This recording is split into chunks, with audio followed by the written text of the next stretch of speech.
One day, Percy arrived at the quarry to collect some stone for his trucks. Snow and frost lay everywhere. There was not a sound to be heard. Percy ventured further. He found Mavis, the new diesel engine, resting in the shelter of some rocks. "Cheer up, Mavis," he whistled. Mavis was still remembering the trouble she'd had with trucks. "Manager says I don't listen to advice. He says I've no business jauntering down Toby's line. Toby's a fusspot. Toby has forgotten more about trucks than you will ever know," replied Percy. "You must put the trucks where he wants them. Then you'll be a really useful engine. Now, if you'll excuse me, I have to take these stones to the harbour." Mavis liked Percy, but she still wouldn't listen to his advice. "Why shouldn't I go on Toby's line?" The siding arrangements were awkward. To put the trucks where Toby wanted them, Mavis had to make several journeys. She started making a plan. "If we use the teeniest bit of Toby's line, we would save all this bother." Her driver, suspecting nothing, allowed them to go as far as the first level crossing. A few days later, the weather changed. As the snow melted, the quarry grew busy again. Some trains were so long that Mavis had to go beyond the level crossing. Now for her plan. She would go further down the line without it seeming her fault. "Can you keep a secret?" she asked the trucks. "Yes, yes, yes," they chattered.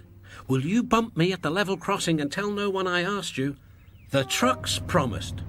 But whilst Mavis was away, Toby arrived. He decided to shunt the trucks himself.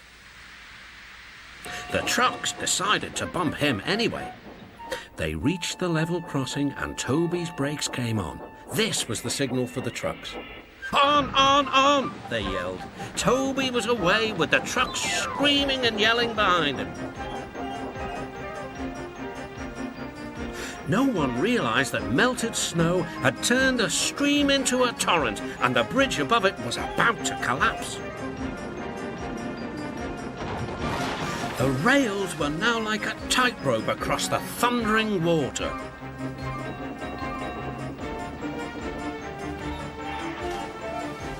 "Stop! Stop!" cried Toby. His driver fought for control. They came nearer and nearer to the bridge.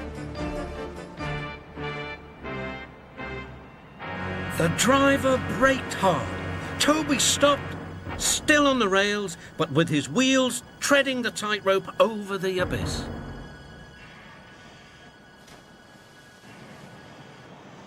Mavis was horrified and quickly came to the rescue.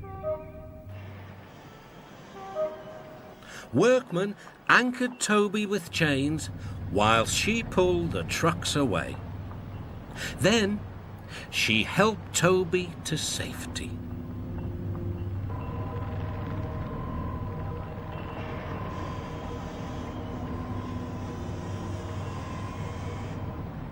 "I'm sorry about the trucks," said Mavis. "I can't think how you managed to stop them in time."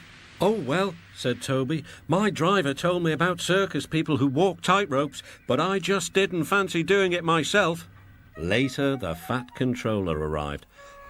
"A very smart piece of work," he said. "Mavis, you did well too, I hear." It was my fault about those trucks, sir," she faltered. "But if I could—" "Could what?" "Come down the line sometimes, sir. Toby says he'll show me what to do." "Certainly," replied the Fat Controller, "if your manager agrees." And so it was arranged.